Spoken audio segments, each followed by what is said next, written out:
Welcome to the Bookworm Duo, where we explore a variety of books. Let's get started. Okay, so I've been so excited to deep dive into this one with you. It's like someone peeked into my diary and created an anthology just for me. We're talking Taylor Swift and poetry. Two great tastes that taste great together. Exactly. Today we're taking a deep dive into Invisible Strings. 113 poets respond to the songs of Taylor Swift, edited by Kristie Frederick Daughtery. Our mission: to uncover how these poets took inspiration from T. Swift's music, but without directly quoting her lyrics. Think of it like a literary game of name that tune, but with poems. Ready to play? I'm ready. This anthology, it doesn't waste any time getting to the good stuff. It opens with a foreword by Sir Jonathan Bate, and this isn't just any book intro. Bate is like a serious literary scholar, and he dives deep into analyzing Taylor Swift's songwriting through a scholarly lens, like she's Shakespeare or something. Wait, seriously? Scholarly analysis of T. Swift? I'm intrigued. Right. What's fascinating is that Bate actually compares her to classic poets, like Emily Dickinson and Robert Frost. He even breaks down her songs into categories like quilts, glitter gel pen songs, and ballads. It's like he's giving us a secret decoder ring for understanding her entire discography. Whoa, those categories are spot on. I never thought of it that way, but it totally makes sense. So how does this decoder ring apply to the anthology itself? Well, Bates' analysis sets the stage for understanding why these poets responded to Swift's work in such diverse ways. He's showing us that her lyrics operate on multiple levels. They're catchy and relatable, but they also have this depth and complexity that makes them ripe for poetic interpretations.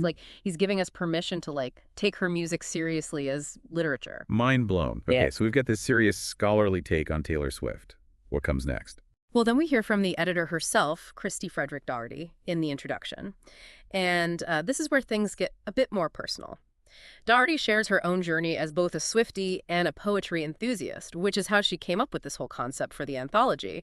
You can just feel her passion for both poetry and Taylor's music. It's always inspiring to see someone turn their passion into something tangible like this.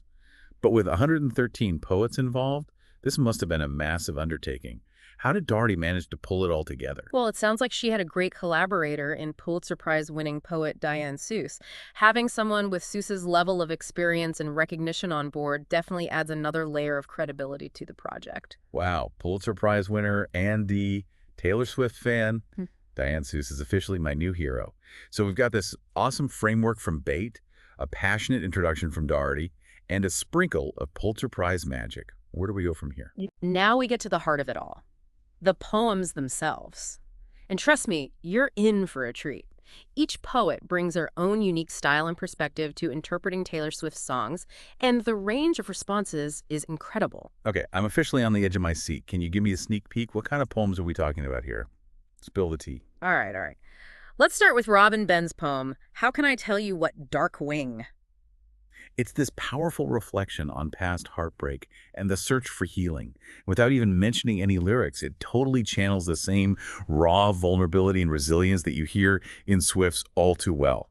Wait, hold up. No lyrics at all. That's impressive. So it's like the poets are capturing the essence of Taylor's songs without directly quoting them. That's next level poetic talent right there. I'm dying to see how they pull it off. Oh, they definitely pull it off. Take Susan Rich's poem, Plural as the Universe. It's all about transformation and self-discovery, much like Swift's Shake It Off. It explores embracing individuality and rising above negativity, which are themes that run deep in both the anthology and Taylor's music.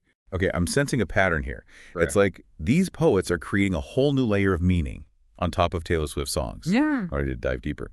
But before we do, I have to ask, did all 113 poets work individually, or were there any collaborations? Well, there's actually a really unique collaborative piece in the anthology. Remember Diane Seuss, the Pulitzer Prize winner? Oh, yeah. Well, she and Daughtery, they teamed up to create a cento. A cento. That sounds fancy. Break it down for me. What exactly is a cento? Imagine a tapestry woven together from lines contributed by all 113 poets. That's a cento.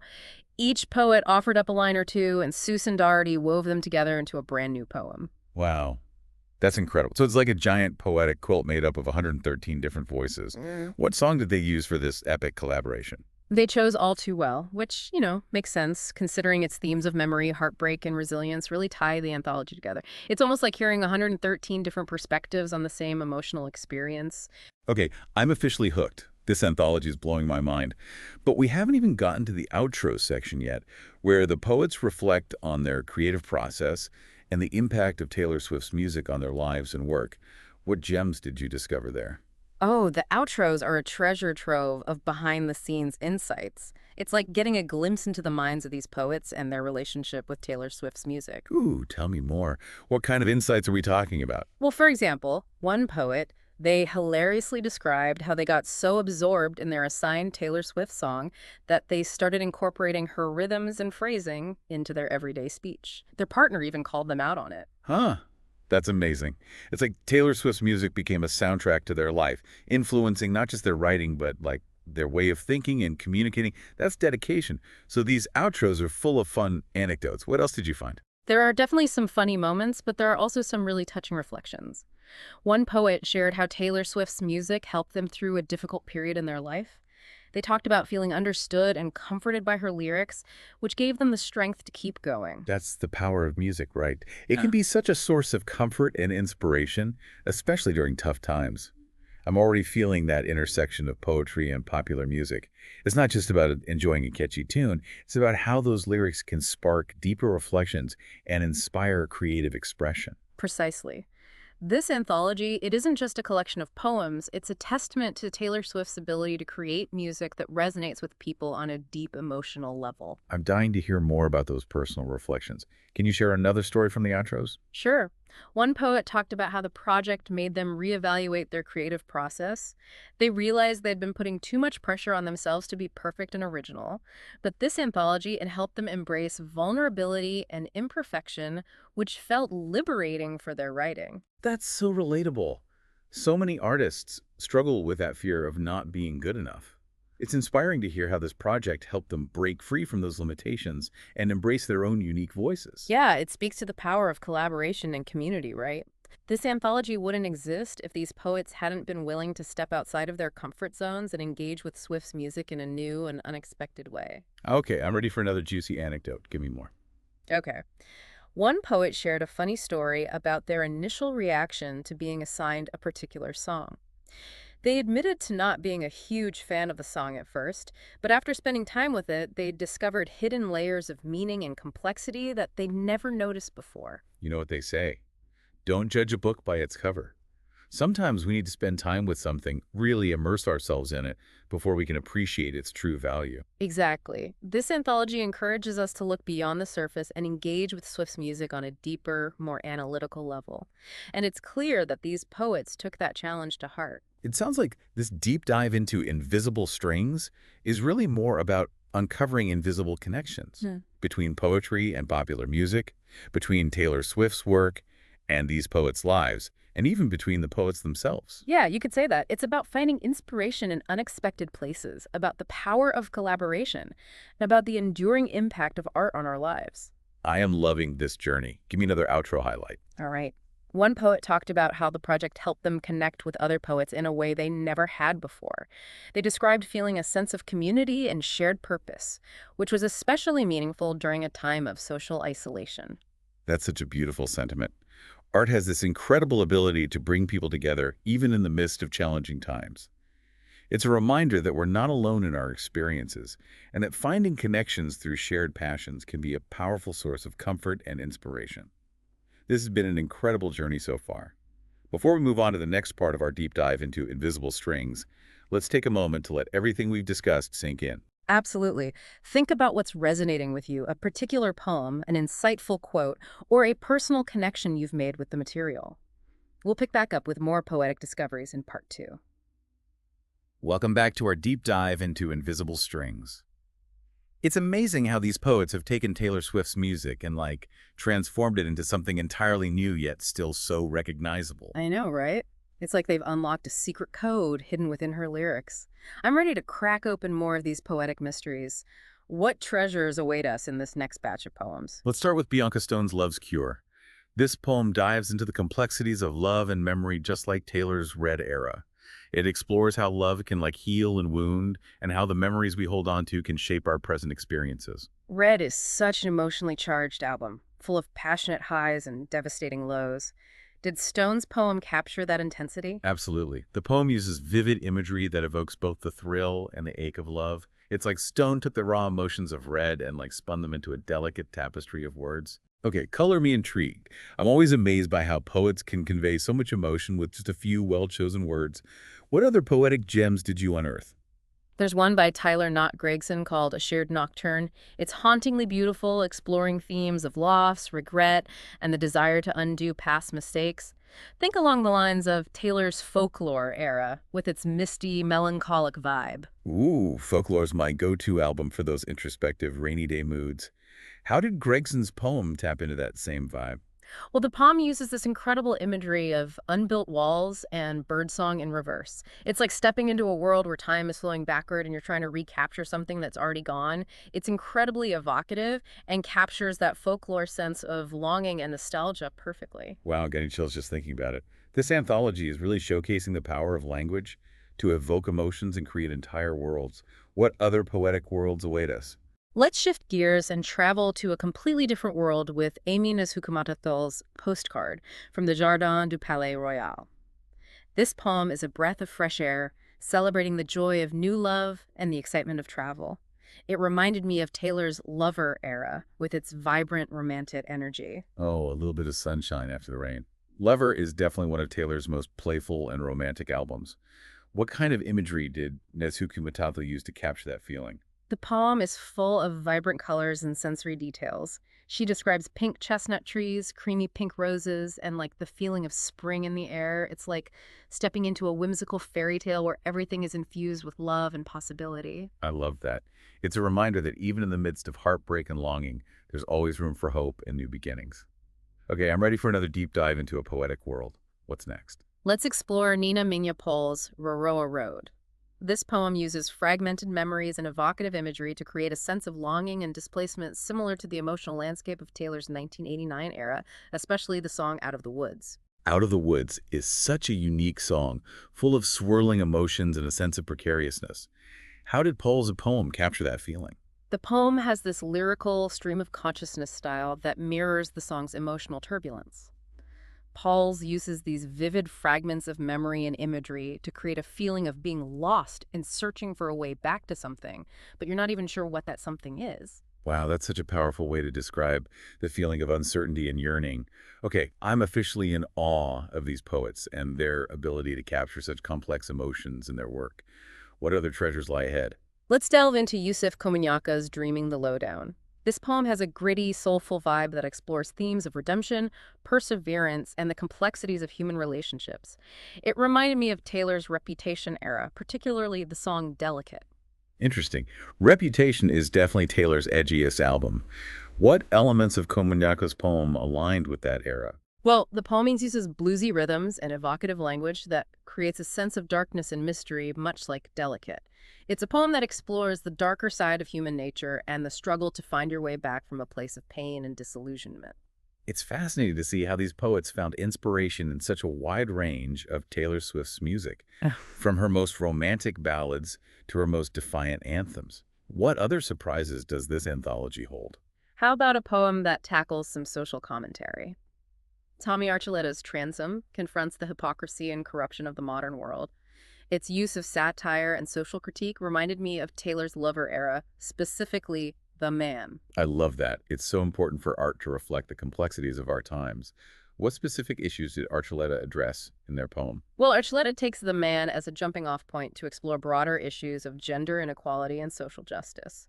The poem uses satire and wordplay to expose the double standards and power imbalances that often go unnoticed or unquestioned in society. Wow, that sounds incredibly powerful.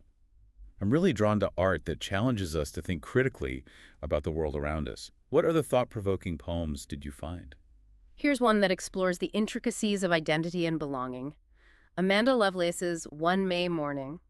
This poem delves into the poet's Irish heritage and the feeling of being caught between two worlds.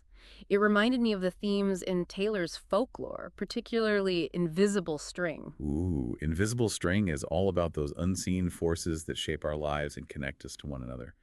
How did Lovelace's poem tap into that concept? The poem beautifully captures that feeling of being both drawn to and displaced from one's cultural roots. It explores those invisible threads that tie us to our past, our family, and our sense of self, even when we feel lost or uncertain about where we belong. I'm loving these thematic connections. It's like a giant web of interconnected ideas spanning across poetry, music, and personal experience. What other poetic threads did you discover in this anthology?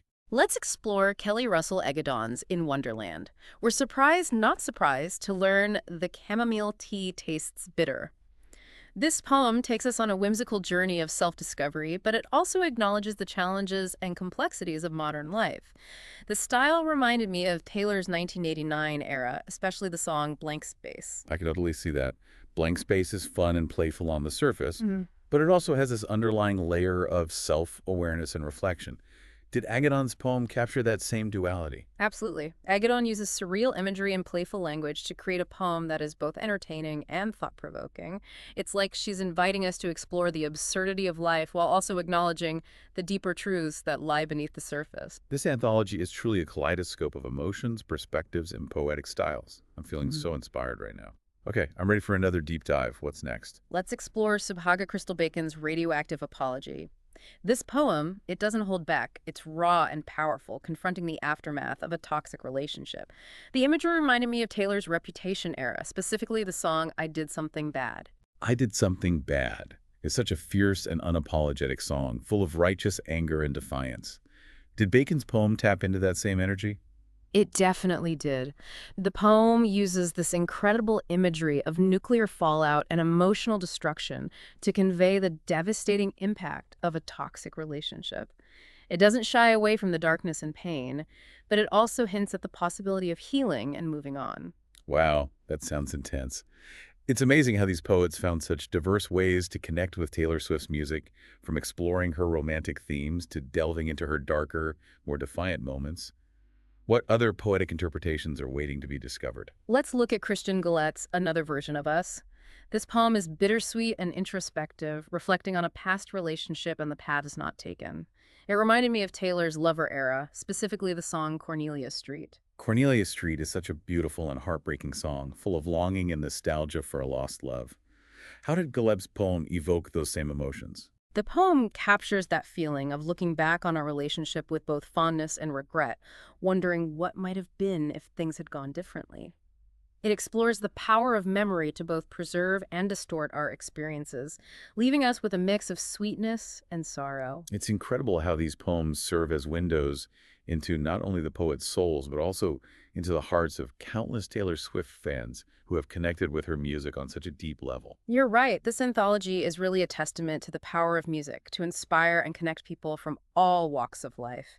It's a reminder that we're all part of a larger human story, and that our experiences, even the most personal ones, can resonate with others in profound ways. It's like these poems are creating a dialogue between Taylor Swift's music, the poet's own experiences, and the reader's own interpretations. It's a beautiful symphony of voices and emotions. Exactly, and that's what makes Invisible Strings such a unique and compelling anthology. It transcends the boundaries of music and poetry to create a space for shared experiences, vulnerability, and the celebration of the human spirit. I'm already feeling a bit nostalgic for this deep dive into Invisible Strings, and we haven't even reached the final part yet. Don't worry, there's still more to uncover. In the final part of our journey, we'll explore even more poetic interpretations of Taylor Swift's music and reflect on the lasting impact of this remarkable anthology. Welcome back to our deep dive into Invisible Strings. This anthology has been a whirlwind of emotions, from heartbreak to hope, from playfulness to profound reflection. It's amazing how these poets have woven such a rich tapestry of interpretations from Taylor Swift's music. You said it. And there are still more gems to uncover. Are you ready for another round of poetic discoveries? Absolutely. I'm feeling like a literary detective, piecing together clues and uncovering hidden meanings. What's next on our list of poetic treasures? Let's delve into a poem that tackles some heavy themes. Lisa Faye Cowtley's Letter to Future Me about which outfit to wear for future wreckage. This poem grapples with mortality, loss, and the fragility of life. It reminded me of Taylor Swift's folklore era, especially the song Epiphany. Epiphany is such a haunting and introspective song, full of poignant reflections on life and death. Did Cowtley's poem capture that same sense of contemplation? Absolutely. The poem uses striking imagery of aging bodies and decaying nature to evoke a sense of the inevitable passage of time. But amidst the darkness, there's also a glimmer of hope. a recognition that even in the face of loss, life is precious and worth cherishing. Wow, that's powerful. It's a reminder that even in our darkest moments, there's still beauty to be found in the world around us. Okay, what other poetic wonders await us? How about a poem that plays with identity and societal expectations? Rigoberto Gonzalez's Do Paper Dolls Still Exist? Uses the metaphor of paper dolls to explore the roles we play and the masks we wear, especially as women. It reminded me of Taylor Swift's 1989 era, particularly the song Blank Space. Ooh, the paper doll imagery is so clever. Blank Space is all about playing with those societal expectations of what it means to be a woman in the public eye. How did Gonzalez's poem connect to that theme? Well, the poem uses this playful yet thought-provoking tone to examine how women are often reduced to two-dimensional figures, expected to conform to certain roles and behaviors. It challenges us to question those expectations and embrace the complexities of female identity. I love that. It's a reminder that we're all multifaceted individuals, and we shouldn't be afraid to break free from those limiting societal boxes. Okay, I'm ready for another dose of poetic inspiration. Let's explore a poem that takes a more experimental approach. Ming Lauren Holden's Can She Breathe?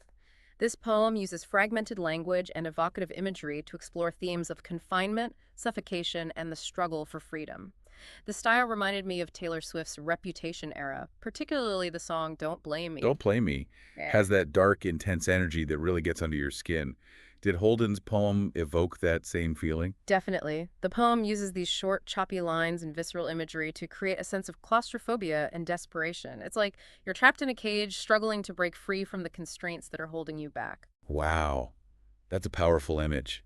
It's incredible how these poets can use language to create such visceral emotional experiences for the reader. Okay, I'm hooked. What other poetic adventures await us? Let's shift gears and explore a poem that celebrates the beauty of language and connection. Blas Falconer's The Bird in My Mouth. This poem uses the metaphor of birdsong to explore the ways we communicate and connect with each other.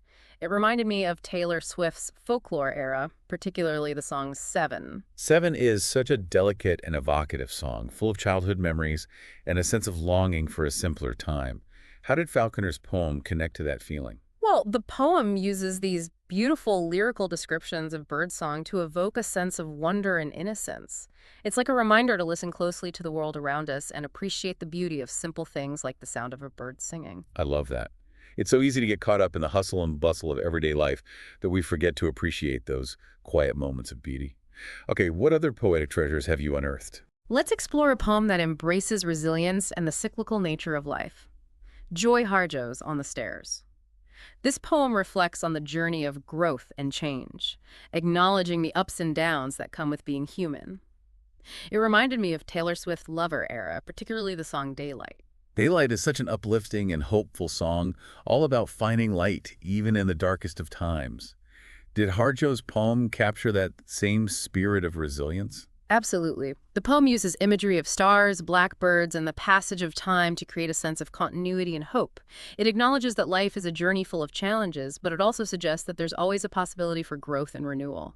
That's such a beautiful message. It's a reminder that even when we feel lost or broken, we have the strength within us to heal and move forward. Wow, this anthology has been such an incredible journey. It really has. We've explored so many different themes and emotions through the lens of Taylor Swift's music and these poets' unique interpretations. It's like we've unlocked a secret world hidden within her lyrics, discovering new layers of meaning and beauty that we never knew existed. And that's the magic of art, isn't it? It has the power to transport us to new worlds, to challenge our perspectives, and to connect us to something larger than ourselves. Before we say goodbye to Invisible Strings, any final thoughts on what this anthology reveals about the relationship between poetry and popular music? I think Invisible Strings beautifully demonstrates that there's no separation between high art and popular culture. Great art can be found anywhere, even in a pop song. And this anthology encourages us to embrace the beauty and complexity of all forms of creative expression. It's a reminder that inspiration can come from the most unexpected places, and that even a catchy tune can spark profound reflections and inspire incredible works of art. And ultimately, I think that's this anthology's greatest legacy. It opens our minds to the possibilities of art and encourages us to find those invisible strings that connect us all. Beautifully said. This deep dive has been a true revelation. and I feel like I've gained a newfound appreciation for both poetry and Taylor Swift's music. I'm so glad to hear that. It's been a joy exploring this anthology with you. Thanks for joining us. Subscribe for more bookish adventures and hit that like button if you enjoyed the ride. Don't forget to share the knowledge. Spread the word.